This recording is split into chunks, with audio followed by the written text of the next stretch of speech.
So, Jack, George Russell at the end of the season will become Mercedes' new number one, which I think was in the plan.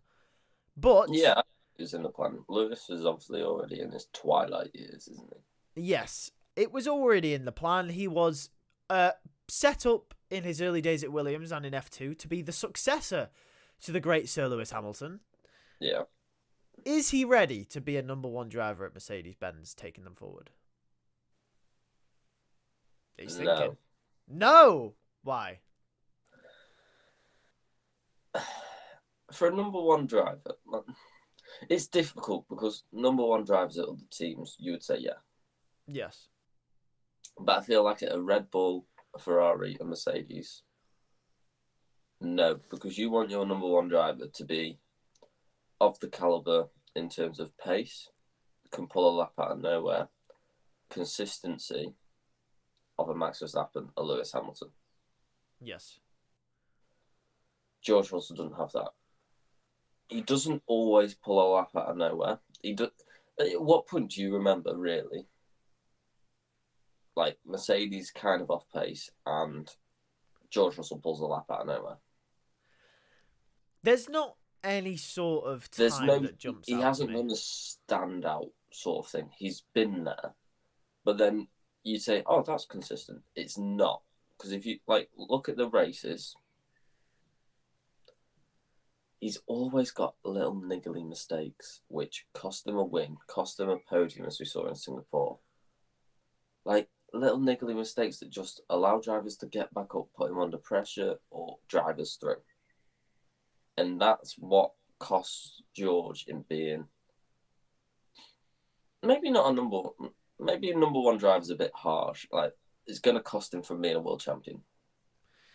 Possibly. I'd have to disagree with the qualifying lap though. Because No, not there's there's not a time in which it stood out to me in a Mercedes. in But I think Williams. Yeah, so. Williams obviously Belgium P2. That yeah. was That absolutely ridiculous in a Williams. in But Williams, his qualifying was mental. and I think it still is. I just think it goes unnoticed because it's never because in a Mercedes the expectation is different, right? It's like you're thinking pulling a lap out of nowhere when Mercedes aren't on the pace. You're thinking a Lewis Hamilton 2018 in Singapore when Mercedes were Yeah, behind Ferrari and Red Bull. He goes and puts it on pole position. A Lewis Hamilton in Hungary last year goes and puts it on pole, beating Max Verstappen. Right? You think about those types of the expectation for a Mercedes driver to do that is pretty much pole position, right? yeah. Blowing it out the water. George hasn't done that, but consistently more than not, he's outqualified Hamilton and put it on the front row, if not the second row. And I think This season, yeah. that's and last season and the season before that. I think he's done it. He's done it Last since he's season they been were at equal. Mercedes. They were equal, but he still had that consistency in qualifying. My Yeah, issue with George Russell, he's it's his got the race. pace. He's got It's the his race. pace, but he doesn't have the relentless consistency of Lewis Hamilton. He doesn't have the race craft yet He of doesn't. a top driver. Don't get me wrong, he's a good driver. He's an okay driver. Nah, you just don't like him. I don't like He's a him. he's a I good don't. driver. He is. He's one of the Personally, best on the grid. He is. personally, I don't like him, but he is a good driver. Yes. But he just doesn't like. You look at a Charles Leclerc, he's got that cutting edge. You look at Lando Norris, he's got that cutting edge, like in race and in quality, both of them. Lewis and Max, we know they have it. Yes. George just seems off to me. I don't like maybe not in quality as much as them, but in the race, like if you put George in first, I'm never comfortable watching George because I know there's a mistake coming. Yeah.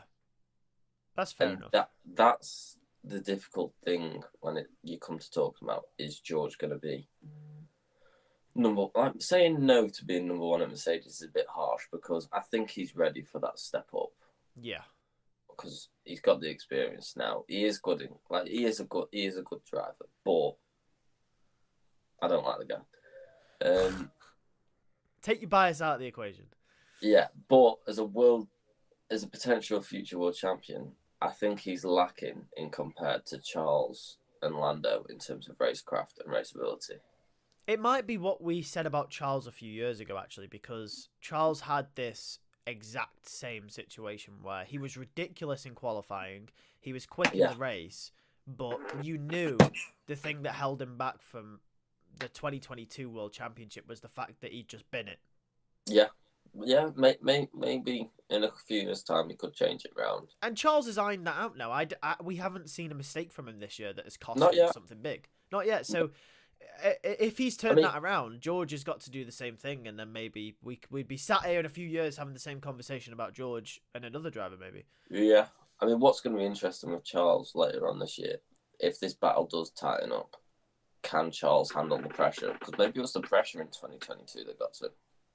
Possibly that could be a option, but Because you don't know a driver's limits until they get put under serious pressure of potentially winning a championship or their team winning a championship. and I think it's telling that the only three world champions we have on the grid at the moment, Lewis Hamilton, Max Verstappen, Fernando Alonso, what's the one trait that they all have in common? They are relentlessly consistent under huge pressure and don't Yeah. make mistakes. And that, I think, is obviously tells you who the world champions are.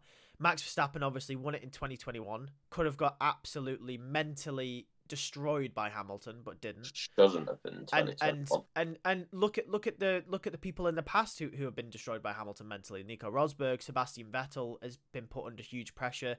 4-time world champion at the time, battling Hamilton in the championship, got destroyed mentally. Max didn't, proved he was a world champion. Fernando Alonso obviously battling the great Michael Schumacher. It's the champions on the grid that, you know. And does George have this? No, not yet.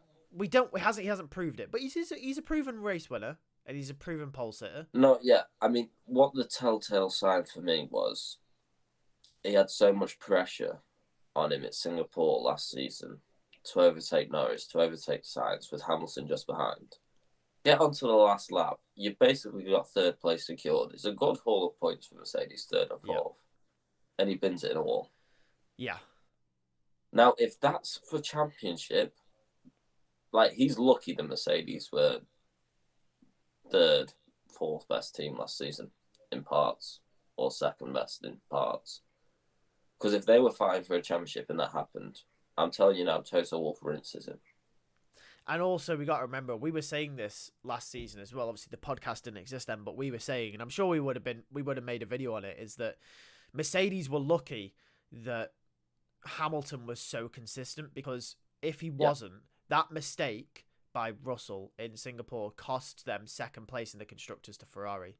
The only reason they got second place was because throughout the year, both give credit to Russell as well. Both Hamilton and Russell were just consistently in the points no matter what. But that Russell one mistake could have cost them the second in the championship. He made a couple throughout the year. It wasn't just that one. He did make a couple throughout the year, but that was the big one. Yeah, that was the biggest one. That was the big one that everyone goes, that's 15 points gone. And did he have the fastest lap as well? Or was it Hamilton? I think Hamilton did. Well, if he did, then that's another point there as well. So it's just those mistakes for Russell. Personally, I think it'll be interesting to see what Mercedes do though with the driver pairing, because if someone like Kimi Antonelli comes in, he will automatically be the number one without a doubt. No, God, yeah. But obviously Mercedes, I think it is going to be Antonelli. It possibly is. Mercedes, however, have had Rosberg and Hamilton equal before. I'd say Russell and Hamilton are equal now, but they've also done Hamilton Bottas. If they bring in Carlos Sainz, is that a Sainz Russell sort of equal number one? You can't give Russell a number one with Sainz in the team. Sainz has more potential as of right this second to be a world champion than Russell. Well, Sainz demands that respect, and I think it'll be telling what they believe George Russell to be with who they bring in. If they bring in Carlos Sainz, I think they're thinking, okay, we need, I think maybe Russell needs a few more years. If they bring in Antonelli, I think it's more of a, we trust Russell to lead this team now, and Antonelli can be the successor to George Russell, I guess, eventually when he leaves. Essentially, yeah. But we'll see. How many years do you reckon until... Well, maybe that's not the right question. If Mercedes come good in a few years, let's say 2026 regulations, do you think George Mm. Russell is in contention for that driver's title? Well, yeah, it depends who else is in contention. Well, let's just say it's the top four, the big four at the moment. Maybe even Aston Martin. Is The, George the, Russell? they're all in there. Yeah, No, you don't think so? man's up against Max Verstappen, Lewis Hamilton, Charles Leclerc, Lando Norris, even Alonso. All five of them beat Russell. Well, then that's interesting, isn't it? Well, let us know in the comment section down below. Do you think George Russell is world champion material, and is he ready for the #1 seat at Mercedes? Yeah, subscribe to the channel, give us a like, and we'll see you later.